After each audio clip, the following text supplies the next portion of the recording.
Bonjour Zakaria Boukala. Bonjour. Tu es blogueur et cyberactiviste. Et il y a maintenant une semaine, jour pour jour, tu as été aux prises avec la police. Tu as eu une mésaventure, tu t'es retrouvé là un peu par hasard. L'affaire n'a pas été très médiatisée. Tu as fait un billet de blog qui s'appelle L'enfer a une porte, elle se trouve avenue Bourguiba. Tes deux autres compagnons de mésaventure, l'actrice Selim El-Banna et l'activiste Aziz Amemi, ont été entendus par les médias. Mais toi, tu ne l'as pas été alors que tu es un des principaux protagonistes. Raconte-nous un peu les faits pour ceux qui ne seraient pas encore au courant. En fait, samedi dernier, le samedi 30 juin, c'est ça? Samedi 30 juin, on était sortis pour s'amuser, pour changer d'air et tout. On est parti à Hammamet, moi et Elim et sa sœur.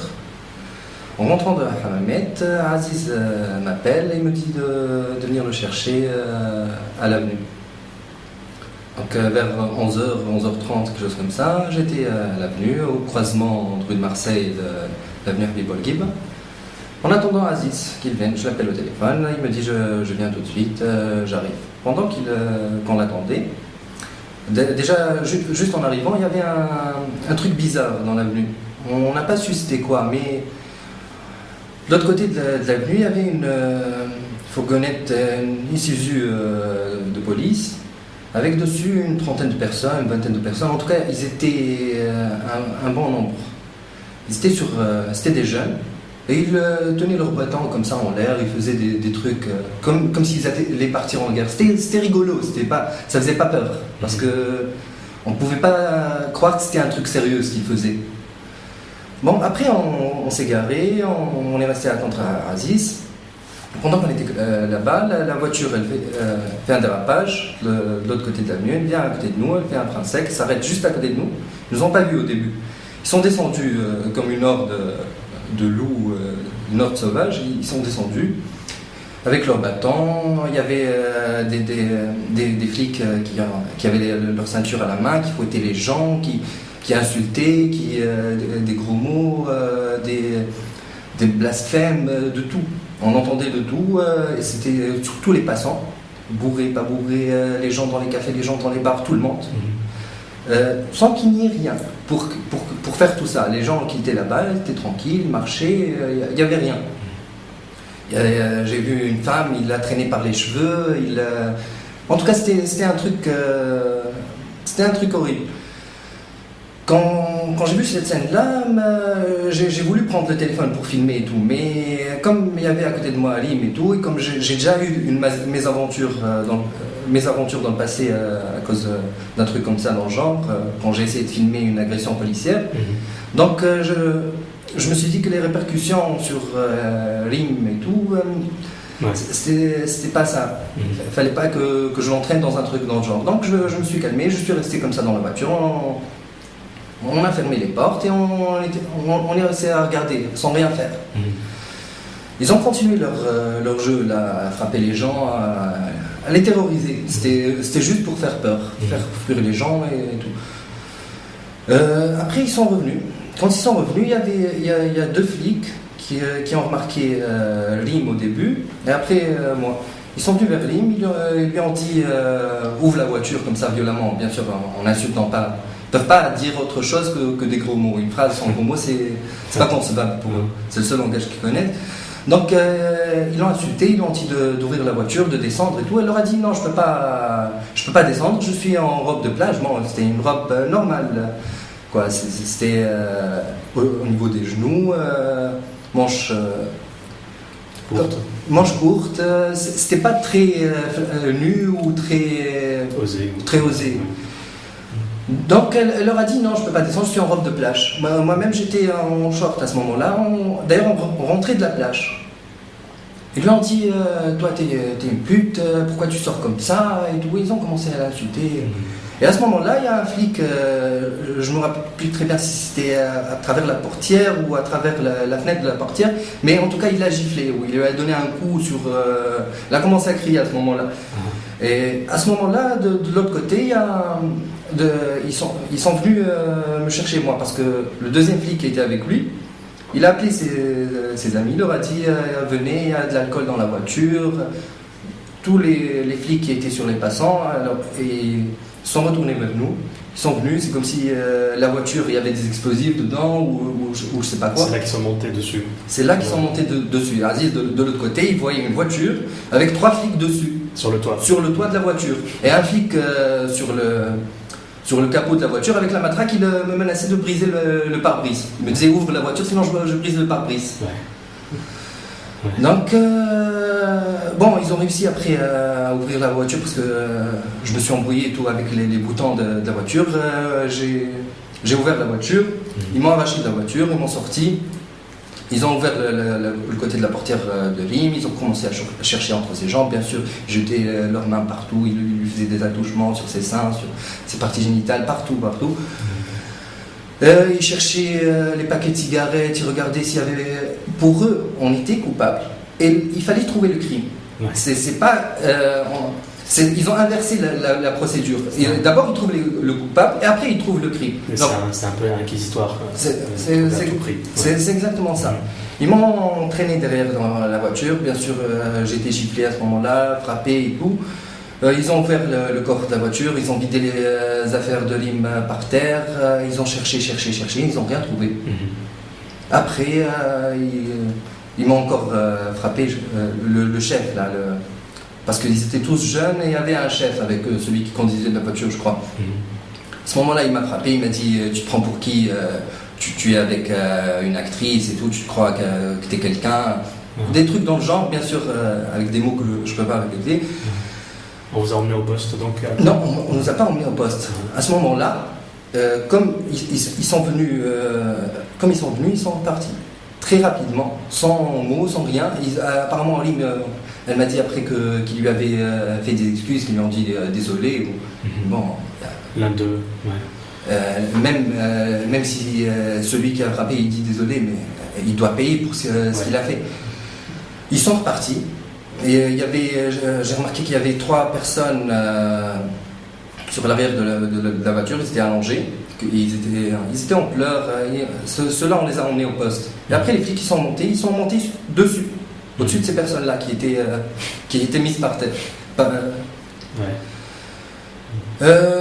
Ils sont repartis.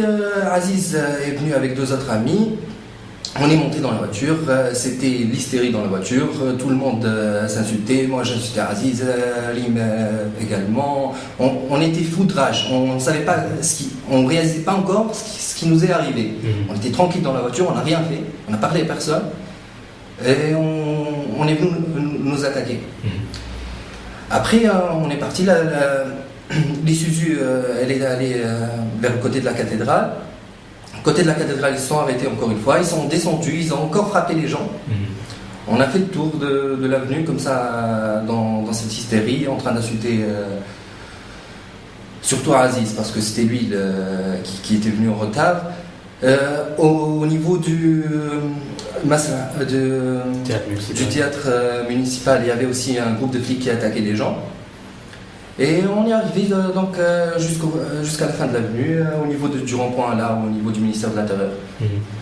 J'ai pas arrêté les insultes et tout à ce moment-là parce que j'étais hors de moi et pour moi à ce moment-là c'était Aziz le coupable. Et je voulais sortir tout ce que j'avais sur le cœur sur lui. À ce moment-là je me retourne, je trouve un flic. Il me regarde comme ça, il était agressif, il était déchaîné. Il me dit tu m'as insulté, il a commencé à appeler ses amis. En fait, les insultes que je donnais à Aziz, il pensait que c'était contre lui. Donc il est venu, ses amis aussi, ils sont venus et ils ont braqué leurs armes sur nous. On était des terroristes, quoi. On voulait, je sais pas. Ouais. Je sais pas qu'est-ce qui justifierait cet abus de force, cet abus de pouvoir qu'il faisait à ce moment-là. On m'a descendu de la voiture, on m'a traîné. Le flic, celui-là, il s'est bien amusé, on va dire. On m'a mis dans le panier à salade, la bague. Là-bas, il y a 6 flics qui sont rentrés. Ils ont commencé à frapper un par un. Comme d'hab, quoi. Après, je suis sorti, il y avait leur chef Leur chef, également, il a frappé. Ils étaient 2 chefs. L'un d'eux a frappé, l'autre aussi, mais pas beaucoup. Mais le premier, celui qui a frappé beaucoup. Après, je lui ai dit, écoutez, vous voulez frapper, faites-le. Je ne peux pas vous retenir. Vous êtes plus fort que moi, vous êtes nombreux, vous pouvez tout faire. Mais sachez que je vais, après cette agression, je vais porter plainte. Et taper sur votre talkie-walkie ou sur votre ordinateur, tapez Zakalev Bouguera, vous verrez que j'ai déjà fait ça par le passé, que maintenant j'ai une protection par le Parlement européen et qu'il y a eu des trucs à cause de ça. À ce moment-là, il a eu peur. Le premier flic qui était venu, à cause de qui l'histoire a commencé, il est venu, il a voulu refrapper, encore une fois. Son chef, qui était à ce moment-là, qui était juste en train de me frapper, il se retourne vers le mec, il a pris peur, je crois, et il lui dit non, arrête, tu le frappes pas, tu lui fais rien. Et à ce moment-là, ils se sont même disputés entre eux. Le chef a reçu un coup de l'autre, le policier a jeté sa casquette par terre, et il a déserté, quoi. Ouais. Et donc... On est resté comme ça pendant 1h30 devant le ministère de l'Intérieur, et après on a donné nos papiers. Et ils nous ont relâchés parce qu'il n'y avait rien. Ouais. S'ils avaient trouvé n'importe quoi, si j'avais bu à ce moment-là, si j'avais pris de la drogue, si j'avais fait n'importe quoi, maintenant je serais en prison. Ouais. Mais ils n'avaient rien trouvé, c'est pour ça que j'ai été lâché. Ouais. Donc ça s'est fini comme ça, vous êtes reparti, mais depuis, on est en train de réaliser qu'il n'y a pas un jour qui se passe sans qu'il y ait de nouveaux témoignages. Il y a les nouveaux témoignages affluent, surtout de jeunes femmes qui sont insultées, qui ont droit à des contrôles musclés, parfois arrêtés. Ça circule dans les réseaux sociaux. Donc nous sommes en train de réaliser que c'est une campagne déjà pensée à l'avance, méthodiquement organisée, etc. Et ce climat de peur installé, surtout la nuit, aux abords des boîtes de nuit, etc.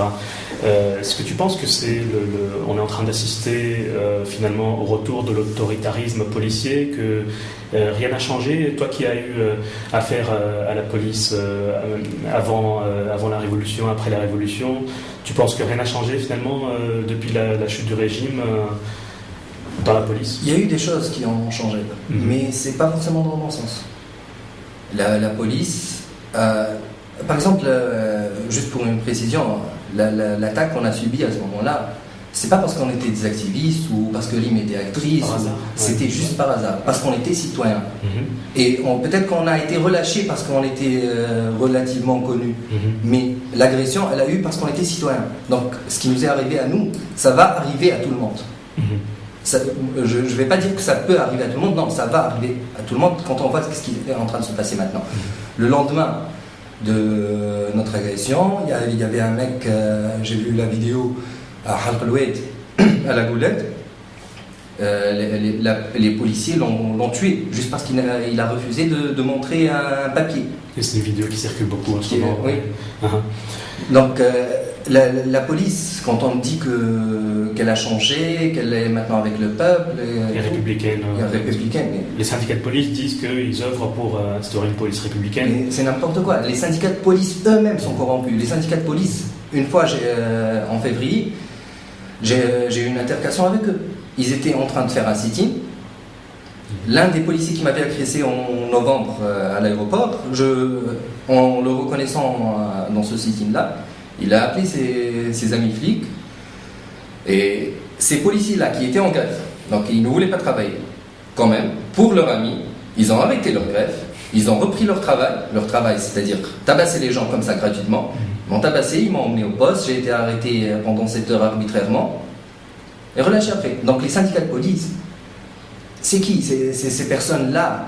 C'est qui? Ils sont rentrés pendant l'ère de Ben Ali ou après l'ère de Ben Ali, c'est la même chose. C'est toute une mentalité chez les policiers, rien n'a changé. Et ils sont en impunité totale, ils n'ont peur de personne. Peut-être qu'avant, ils avaient peur de Ben Ali, et ils avaient peur de sa famille, ils avaient peur des répercussions médiatiques.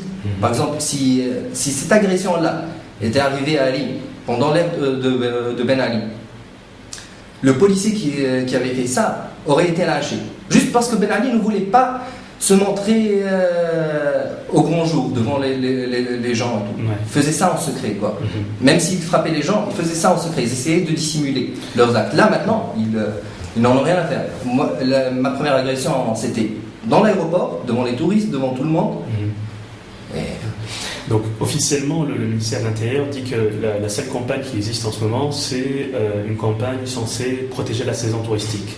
Donc il y a un tour de vis sécuritaire. Tu penses, est-ce que c'est comme ça qu'on donne une impression de stabilité et d'ordre?